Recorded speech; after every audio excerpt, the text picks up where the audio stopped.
ఓం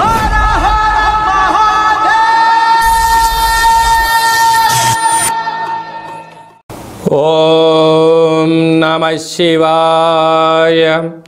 ఓం నమో నారాయణాయ. ఓం శ్రీ స్వర్ణాకర్షణ కాల భైరవాయ నమో నమః. ఓం శ్రీ నరదృష్టి నివారణాయ నమో నమః. అతిక్రూర మహాకాయ కల్పాంతర దహనోపమ శ్రీ అష్టకాల భైరవ దేవతాభ్యో నమో నమః. హరి ఓం.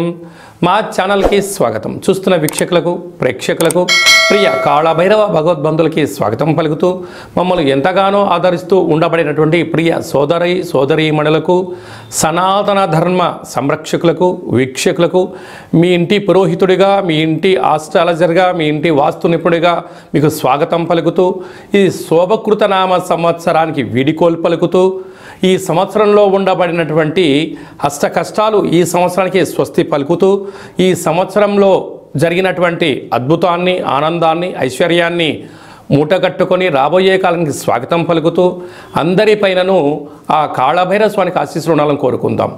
మనకు 1వ తారీఖు 4వ నెల 2024 నుండి 8/4/2024 వరకు అనగా సంవత్సరానికి వీడుకోలు పలుకుతూ ఆదివారం రోజు మాస శివరాత్రి, సోమవారం పూట సోమవతి అమావాస్య సందర్భంగా మనం అందరం ఎలాంటి విధి విధానాలు పాటించడం వలన ఈ కష్టాలకు స్వస్తి పలుకుతూ రాబోయే కాలానికి శోభకృతనామ సంవత్సరానికి స్వాగతం పలుకుతూ ఎలాంటి ఐశ్వర్యాన్ని, ఎలాంటి ఆనందాన్ని పొందాలో ఈ వీడియోలో సవివరంగా సంపూర్ణంగా తెలుసుకుందాం.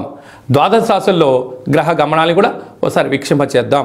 మేషరాశిలో బుధుడు మరియు గురు సంచార స్థితి, కన్యరాశిలో కేతు సంచార స్థితి, కుంభరాశిలో కుజుడు శుక్రుడు శని సంచార స్థితి, మీనరాశిలో రవి రాహుల సంచార స్థితితో గ్రహ గమనాలు ఈ విధంగా ఉన్నాయి. మీనరాశి వారికి వ్యయంలో శని సంచార స్థితి, ఒకవైపు ఏలనాడు శని, రాశిలోనే రాహు సంచార స్థితి ఉండడం వలన ఎరుపు రంగు గాజులను, పసుపు రంగు పుష్పాలను, నీలం రంగు కలిగినటువంటి చీరను ఏర్పాటు చేసుకొని గృహదేవతల పూజ చేసుకొని గ్రామ దేవతలకు శిరాసారను వడిబియ్యాన్ని ఏర్పాటు చేసి చాకలి వారితో దిష్టి తీసుకొని ఈ పదార్థాలు వీరికి దానము చేయడం వలన వాస్తు దోషము, నరదృష్టి, శని యొక్క ప్రభావం తొలగి ఐశ్వర్యం, ఆనందం మీ సొంతమవుతుందని చెప్పి గమనించాలి. ఈ తెలుగు సంవత్సరాది చివరి మాస శివరాత్రి, సోమవారం అమావాస్య, సోమవతి అమావాస్య సందర్భంగా మనము ఈ సంవత్సరంలో ఉన్న కష్టాలను ఎలా స్వస్తి పలుకుతూ ఎలా స్వాగతం పలకాలి అన్నట్లయితే వీలైనంత వరకు గృహాన్నంతా శుద్ధి పెట్టుకొని వీలైతే పెయింట్స్ కానీ రంగులు కానీ వేయించేసుకొని నూతన వస్త్రాలను మనం ఏర్పాటు చేసుకోగలగాలి. అదే కాకుండా ఆదివారం రోజు మాస శివరాత్రి మహాదేవుడికి యథాశక్తిగా పంచామృతములతో, గరికెతో, నవధాన్యాలతో యథాశక్తిగా అభిషేకం చేసుకోవడం. ఎందుకనగా మహాశివరాత్రి అంటే వెళ్ళినటువంటి వచ్చేటువంటి మొట్టమొదటి మాస శివరాత్రి అవ్వడం, తెలుగు సంవత్సరాదిలో శోభకృతి నామ సంవత్సరంలో చివరి మాస శివరాత్రి అవ్వడం, అలాగనే చివరి అమావాస్య అవ్వడం. అంటే మనము ఈ చివరి అమావాస్య అవగానే మనం ఏం చేస్తూ ఉంటామయ్యా అంటే మనకు పొలాల అమావాస్య అని, కొత్త అమావాస్య అని, అంటే ఒక్కొక్క ప్రాంతంలో ఒక్కొక్క రకమైన పేరు పిలవడం జరుగుతూ ఉంటుంది. కనుక ఎవరి ఆశీస్సులు మనకు ఉండలేకపోయినా పితృదేవతల యొక్క ఆశీస్సులు మనకు శ్రీరామ రక్ష, గ్రామ దేవతల యొక్క రక్ష మనకు శ్రీరామ రక్షగా భావించగలగాలి. ఎందుకనగా ఒక ఇంటికో పెద్ద ఎలా ఉంటాడో ప్రతి గ్రామానికి గ్రామదేవత పెద్దమ్మ తల్లి ఉంటుంది. రాయలసీమ ప్రాంతంలోనేమో పోలేరమ్మని, ఎల్లమ్మని, పోచమ్మ అని చెప్పుకుంటూ ఉంటాం. అదే మనం ఆంధ్ర వైపు వచ్చామనుకోండి నూకాలమ్మని, పెద్ద పెద్ద కార్యక్రమాలు అమ్మవారికి జరుగుతూ ఉంటాయి. మనకు తెలంగాణ రాష్ట్రానికి వచ్చేటువంటి లోపల మైసమ్మని, నల్లపోచమ్మని, విశేషంగా బంగారు మైసమ్మ అని చెప్పి పెద్దమ్మ తల్లి అంటాడు. అంటే ప్రాంతం ఏదైనా భావము ఒక్కటే, అమ్మవారు సహస్రాది రూపాలలో ఉంటారు.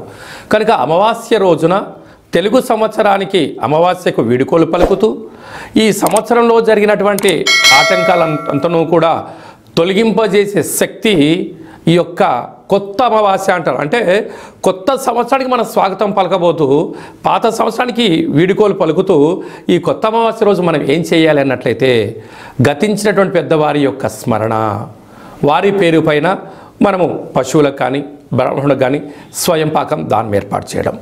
రెండవది కులదేవతలు, ఇష్టదేవతలు, గ్రామ దేవతల యొక్క పూజ. అందుకే ఇలాంటి కాల సమయంలో మనం ఏం చేయగలగాలి అన్నట్లయితే ఇంటినంతా శుద్ధి పెట్టుకొని ఇంటి గుమ్మాలకు కానీ సింహద్వారాలకు కానీ శ్రీరామ అనేటువంటి అక్షరాలను రాసుకోవడం, స్వస్తికి రాయడం. అలాగనే ఇంట్లో పూజామందిరంలో దేవతల్ని శుద్ధి పెట్టుకొని అఖండమైన దీపాన్ని ఆ ఒక్క పూట పెట్టుకొని, మనకు పులగము అంటారు రాయలసీమ ప్రాంతంలో, అలాగే మనకు తెలంగాణకు వచ్చినప్పుడు కిచిడి అంటారు, ఆంధ్ర ప్రాంతానికి వచ్చినప్పుడు పులిహోర అంటాం. అంటే ఒక్కొక్క ప్రాంతంలో ఒక్కొక్క రకం అంటే ఉడికేటువంటి అన్నంలో అంటే బియ్యంలో పెసరపప్పు కొద్దిపాటి పసుపును వేసి అన్నాన్ని ఉడికింపచేసి తెల్ల నువ్వుల పచ్చడిని ఏర్పాటు చేసుకొని, అలాగనే గారెలు, బూరెలు, ఉండ్రాళ్ళు, భక్ష్యాలు లాంటివి చేసుకొని కులదేవతలకు నైవేద్యంగా పెట్టి గతించిన పెద్దవారికి నైవేద్యంగా ఏర్పాటు చేసుకొని, అవన్నీ ఏర్పాటు చేసుకొని ఒక కొత్త చీరే, 2 జాకెట్ పీసులు, గాజులు, పూలు, పళ్ళను ఏర్పాటు చేసుకొని మన ఇంట్లో అంటే మన ప్రతి గ్రామంలో చాకలి వాళ్ళు ఉంటారు, వారిని పిలిచి వారికి బొట్టు పెట్టి గాజులు పెట్టి వారి చేత మీరు ఇంటి యజమానులందరూ కూడా చీపిరి అనగా జాడు అంటే మనకు తెలంగాణ ప్రాంతంలో పొరక అంటారు ఒక్కో ప్రాంతంలో, వాటితో దిష్టి తీయించుకొని ఈ చాకలి వాళ్ళను ఇంటి ఆడపడుచుగా మనం భావిస్తాం కనుక ఈ వండినటువంటి పదార్థాన్ని వారికి నైవేద్యంగా పెట్టి వీరికి ఆడపిల్లగా మనకు ఆడపడుచుగా భావించి పెట్టడం వలన సాక్షాత్తుగా అమ్మవారి యొక్క రూపమే వారి అని భావించాలి కనుక వారికి ఆ రోజు వారి చేత ఇంటిలో దిష్టి తీయించుకోవడం, ఇంటిలో ఒక గుమ్మడికాయని పలగొట్టించడం, వారి చేత మనము ఆశీర్వచనం పొందడం, వారికి ఈ యొక్క స్వయం పాకాన్ని వండినటువంటి ఈ పులగాన్ని ఏర్పాటు చేయడం వలన వారే గ్రామ దేవతల రూపంగా భావించాలి. ఇచ్చి ఏర్పాటు చేసినట్లయితే మనకు పట్టినటువంటి శని, మనకు పెట్టినటువంటి దరిద్రము సర్వము తొలగిపోయి సంపూర్ణంగా ఐశ్వర్యానికి రాబోయే సంవత్సరానికి స్వాగతం పలుకుతారని చెప్పి గమనించాలి. వీలైనంత వరకు చాకలి వాళ్ళతో దిష్టి తీయించుకోవాలి. మన తెలంగాణ ప్రాంతంలో చాకలి వారిని మడేలా అని మరొక పేరు కూడా ఉంటుంది. మడేలతో దిష్టి తీయించుకుంటే మండెము కూడా ఒక వజ్రం అవుతుందని చెప్పి మనకు సామెత ఉంటుంది. అదే రాయలసీమ ప్రాంతంలో చాకలి వారు ఇంట్లో తుడిస్తేనే దరిద్రం పోయి లక్ష్మీదేవికి స్వాగతం మనం పలుకుతుంది అని చెప్పి కలుపుతారు. అది ఆంధ్ర ప్రాంతంలో చాకలి వారికి దానం చేయడం వలన ఐశ్వర్యం మన సొంతం అవుతుందని చెప్పి పెద్దవారి యొక్క నానుడి కూడా. కనుక వీలైనంత వరకు ఆ ప్రయత్నం చేయండి. అలా కుదరలేనటువంటి ఎవరు ఉన్నట్లయితే ఈ కింది నెంబర్ సంప్రదించినట్లయితే మన యొక్క నరదృష్టి నివారణ దేవాలయంలో చాకలి వారితో మీకు దిష్టి తీయించి మీకు ఐశ్వర్యానికి స్వాగతం పలికే ఏర్పాట్లు చేయడం జరుగుతుంది. కనుక ఈ సంవత్సరానికి వీడుకోలు పలుకుతూ కొత్త అమావాస్య రోజున అమ్మవారిని స్మరిస్తూ గ్రామ దేవతల యొక్క ఆశీస్సులు పొందగలరు అనేది చిన్న విన్నపం. కనుక అందరికీ ఈ సంవత్సరంలో కష్టాలన్నీ ఇక్కడికే ఫుల్ స్టాప్ అయిపోయి రాబోయే సంవత్సరంలో స్వాగతం పలకాలని గ్రామదేవతల్ని కోరుకుందాం. ఇంకను మనం విజయం సాధించగలగాలి అన్నట్లయితే ఈ యొక్క పాత్రను ఒకసారి మీరు గమనించినట్లయితే ఇది ఒక కంచు పాత్ర, కాళభైరవ స్వామి వారి యొక్క అక్షయ పాత్ర అంటారు. ఈ యొక్క పాత్రలో 12 రాసులను అచ్చు వేయడం జరుగుతుంది. ఈ పాత్రతో ఉపయోగాలు ఏమిటయ్యా అనగా కంచు మోగినట్టు కనకంబు మోగదు గదరా సుమతి అని చెప్పి సుమతి శతకంలో చెప్పినట్టుగా ఈ యొక్క పాత్రలో మనం ఇంట్లో ఉంచుకోవడం వలన ఇలా ఒకసారి శబ్దం చేసినట్లయితే ఓంకారనాదం రావడం జరుగుతుంటుంది. ప్రణవం ఓంకారం అంటే మనం ఏ పని ప్రారంభించినా ఓం అనే శబ్దంతోనే ప్రారంభిస్తాం. ఈ యొక్క శబ్ద తరంగాలు ఇంట్లో ప్రసరించడం వలన అందులో ఈ కొత్త అమావాస్యకు స్వాగతం పలుకుతూ మనం చేయడం వలన ఇంట్లో ఉండబడినటువంటి జ్యేష్ఠాదేవి, దుష్టశక్తులు, తాంత్ర ప్రయోగాలు తొలగిపోయి ఐశ్వర్యం కలిగినటువంటి మహాలక్ష్మీదేవి అమ్మవారు మన ఇంట్లోకి స్వాగతం పలుకుతుంది. ఎలాగో ఒకసారి చూద్దాం.